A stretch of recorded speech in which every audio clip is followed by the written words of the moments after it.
Have you ever wondered what would happen if a Hashira were to become a demon? Just how powerful would they become, and which Upper Moon rank would they claim? Well, to find that out, we're giving all the Hashiras a rank from Upper Moon 1 to Upper Moon 6, based on how their powers might evolve as a demon. Plus, stick around to the end, because we've got a few bonus characters you won't want to miss. For starters, let's start with Mitsuri Kanroji. Mitsuri, also known as the Love Hashira, was born with an extraordinary body that gives her explosive strength and speed. Her muscle density is said to be 8 times higher than that of an average person, powering the raw force behind her every move. Combine that with her incredible flexibility, and her sword becomes like a whip, so impossibly fast that even elite demons struggle to track her strikes. Add in her near limitless stamina, and it's no wonder she can trade blows with monsters like Upper Moon 4 or even Muzan. So if Mitsuri were to turn into a demon, her already superhuman power and agility would skyrocket. She'd also gain rapid regeneration, healing wounds in mere seconds. For a note, regeneration is a standard perk among all the demons, so unless there's something unusual as we move forward, we won't linger on it every time. As for her blood demon art, it would likely be an evolved form of her love breathing, perhaps manifesting love or pleasure as a tangible energy or force. This could translate into devastating, wide-ranging energy attacks or even mind-affecting techniques that overwhelm opponents both physically and emotionally. In terms of rank, even as a human, Mitsuri's strength sits well above what lower moons could handle. Considering she held her own against Upper Moon 4 as a Hashira, it's fair to say that in her demon form, she'd fit perfectly into the role of an Upper Moon 5. We talked about Mitsuri, but what about Obanai next? Obanai, known as the Serpent Hashira, was an exceptionally skilled and powerful swordsman. It was revealed that he was more or less blind in his right eye, meaning he ascended to the highest rank in the Demon Slayer Corps with only a single functioning eye. As a master of serpent breathing, Obanai's fighting style mirrored the movements of a snake, filled with unpredictable twists and turns that struck from impossible angles. He even incorporated his pet snake, Koboramaru, into his combat technique, using it to extend his senses and precision. In the final battle, Obanai demonstrated this mastery to perfection, matching a weakened Muzan's speed and ferocity while completely blind. That means, if he were to become a demon, his powers and his blood demon art would likely involve shadow manipulation or the summoning and control of powerful venomous snakes, perhaps with a potent paralyzing venom effect. His companion snake, Kaboramaru, could be integrated into this ability as well, perhaps becoming a massive Hydra-like entity. This ability could complement his unique swordsmanship perfectly, making him an incredibly tricky and lethal opponent. Not only that, as a demon, he would also gain immunity to most poisons, further amplifying his danger. So for his rank, I think Upper Moon 4 suits him perfectly. Next up, Shinobu Kocho. Shinobu, known as the Insect Hashira, was arguably the fastest among all the Hashiras. Even Doma acknowledged her speed. Her entire fighting style revolved around using a modified stinger-like Nichiren blade to inject lethal, custom-made wisteria poison into demons. This technique proved powerful enough to play a major role in Doma's eventual defeat. However, Shinobu's one major drawback was her lack of brute physical strength. She couldn't decapitate demons with the usual method of killing them, and instead had to rely entirely on her toxins. But now, as a demon, that limitation would no longer exist. She'd gain immense physical power, turning her into a formidable close-quarters fighter without having to rely solely on poison. As for her blood demon art, it would likely revolve around her mastery of toxins.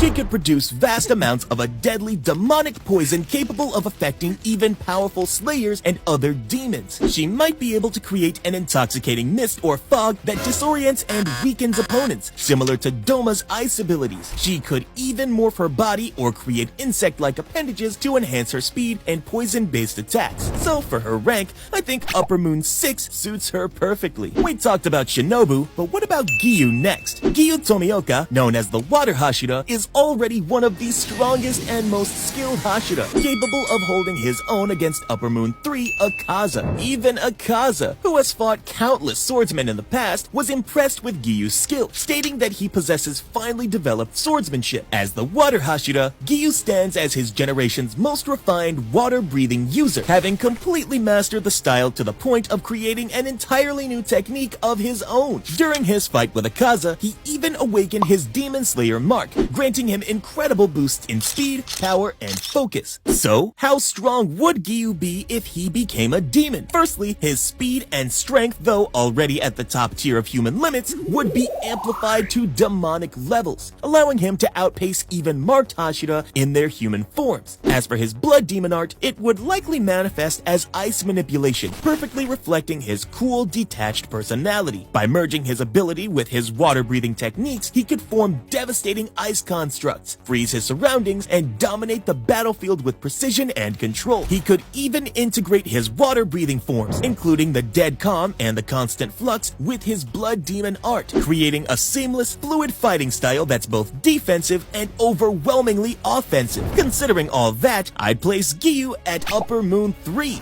Now, if you are enjoying this video so far, like and hype this video, subscribe to the channel, and let's keep going. Next up, Kanae Kocho. Kanae, also known as the Flower Hashira, was the elder sister of Shinobu Kocho and the adoptive older sister of Kanao Tsuyuri. Unlike Shinobu, Kanae wielded a standard Nichiren blade and possessed the physical strength required to decapitate demons. Her flower-breathing style emphasized agility, elegance, and multi-hit attacks, although not much is known about her. But what we do know is that Kanae was incredibly strong. She fought Doma and managed to hold out until sunrise, a feat comparable to Rengoku's legendary battle against Akaza. Even if Doma wasn't fighting at full strength, Kanae's endurance and skill were truly remarkable. Now, if she were to become a demon, her powers and blood demon art would likely center around floral or plant manipulation, granting her both offensive and defensive versatility through control of her surroundings. She could create mesmerizing illusions of flower petals to disorient her foes or summon wisteria-based plants to trap, weaken, and drain their life force. So, I think Kanae easily deserves the rank of Upper Moon 5. Now we have Kyojuro Rengoku. Rengoku, also known as the Flame Hashira, possessed complete mastery over the flame-breathing style, a technique passed down through his family. He could use all 9 forms, including the powerful 9th form, Rengoku, a technique capable of generating immense heat and causing massive destruction. He was strong enough to fight on equal footing with Upper Moon 3 Akaza, even managing to deflect his lightning-fast attacks. Akaza himself acknowledged Rengoku's incredible talent and potential, stating that he was close to reaching the realm of the highest. Now, if he were to become a demon, his flame breathing would evolve into a demonic corrupted version, allowing him to control and manipulate actual fire. He could produce inextinguishable hellfire that burns with intense heat, capable of incinerating almost anything, and even slowing down the regeneration of other demons or opponents. Through his blood demon art, Rengoku could summon massive flame constructs like fire dragons or phoenix-like creatures, overwhelming his enemies with sheer heat and power. Not only that, his existing flame-breathing forms would merge with his blood demon art, creating attacks that are both visually stunning and immensely destructive. The 9th form, Rengoku, in his demon form, would likely transform into a catastrophic, multi-directional inferno, engulfing everything in its blazing wrath. So for him, I'd easily place Rengoku at Upper Moon 2. Next up, Tengen Uzui. Tengen Uzui, also known as the Sound Hashira, wields a self-created breathing style derived from thunder breathing. He fights using 2 massive chained Nichiren cleavers along with small anti-demon bombs, creating explosive and unpredictable combat patterns. Tengen's unique technique allows him to analyze and break down enemy attacks into rhythm, letting him read and predict movements with incredible precision. Combined with his shinobi background, he's a master of stealth, speed, and is even highly resistant to poison, making him one of the most versatile Hashira. Now, if Tengen were to become a demon, his sound breathing would evolve into something far more destructive, granting him control over vibrations, explosions, and resonance-based power. He could unleash focused sonic blasts that disorient, paralyze, or even cause internal damage, bypassing traditional physical defenses entirely. On top of that, he could manipulate vibrations in the air or ground to create localized tremors, destabilize enemies, or even disrupt the breathing techniques of other demon slayers.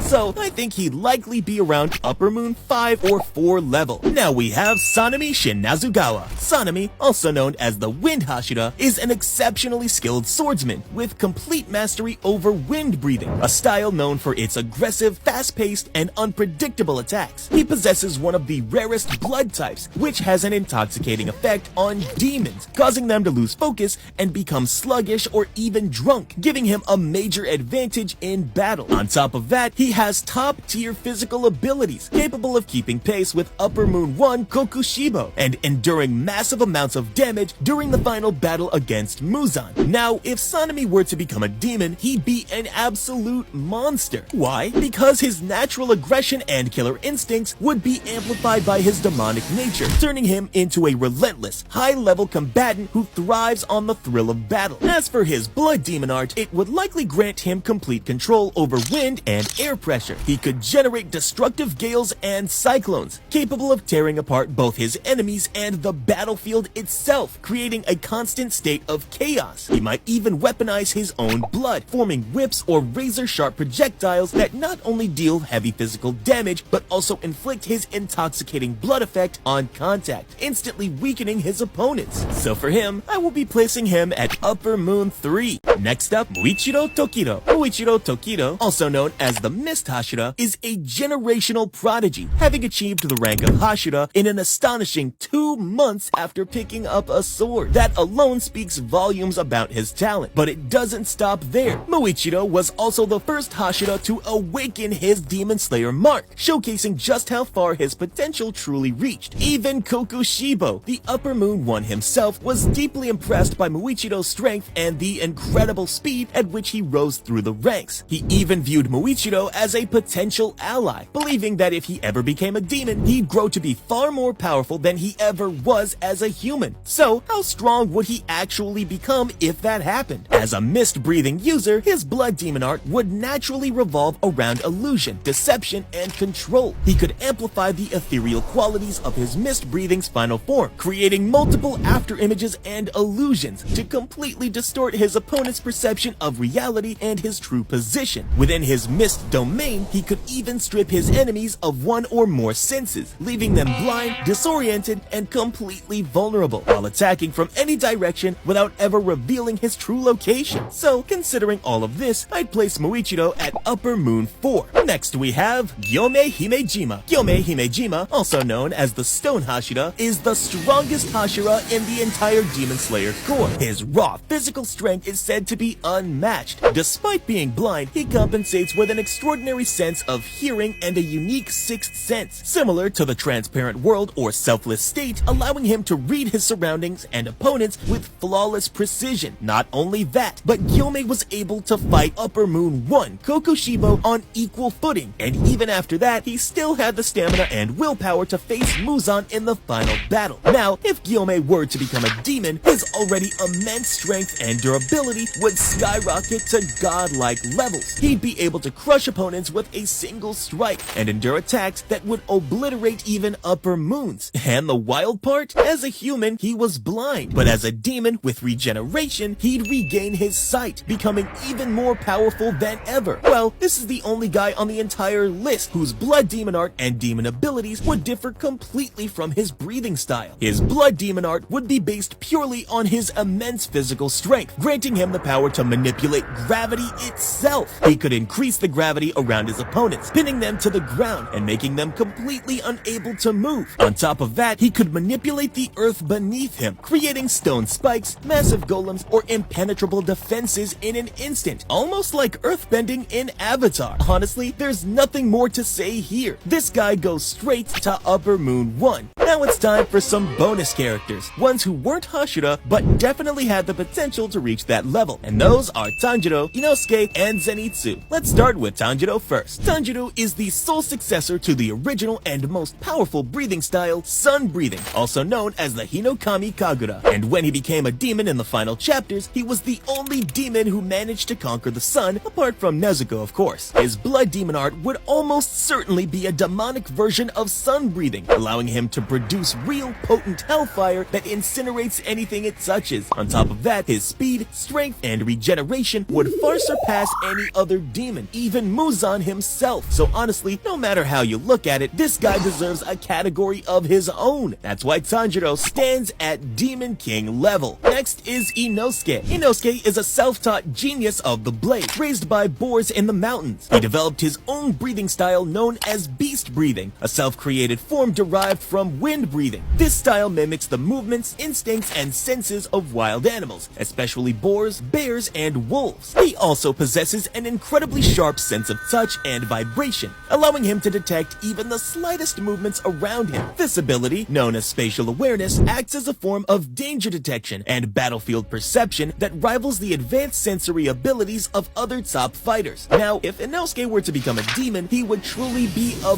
beast in every sense of the word. His spatial awareness would likely evolve into something similar to Akaza's compass needle, allowing him to detect an opponent's fighting spirit and dodge their every move with perfect precision. On top of that, his wild and unorthodox fighting style, completely lacking traditional patterns or logic, would become even more unpredictable when amplified by demonic power. He wouldn't rely on standard forms or techniques, making it almost impossible for enemies to read his movements or even use the transparent world effectively against him. So for Inosuke, I'd place him at Upper Moon 3. And lastly, we have Zenitsu. Zenitsu is widely regarded as one of the fastest characters in the entire Demon Slayer series, capable of effortlessly blitzing upper rank demons and even top tier fighters. He's the user of thunder breathing, and although he only mastered its first form, he refined it to an extraordinary degree, developing variations like 6-fold, 8-fold, and its own Godspeed version, which moves so fast it's almost impossible to track. During his battle against Upper Moon 6, Zenitsu pushed beyond his limits and created his own 7th form, a self-developed technique that channels all his speed and power into one devastating strike, which he used to defeat Kaigaku, the new Upper Moon 6. Now, if Zenitsu were to become a demon, his already blinding speed would skyrocket to demonic levels. It wouldn't just be fast, he'd be unparalleled in both raw speed and reflexes, moving faster than most opponents could even perceive. Not only that, but his thunder breathing attacks would become even deadlier than they were when he was human. So, considering all of this, Zenitsu easily goes to Upper Moon 2.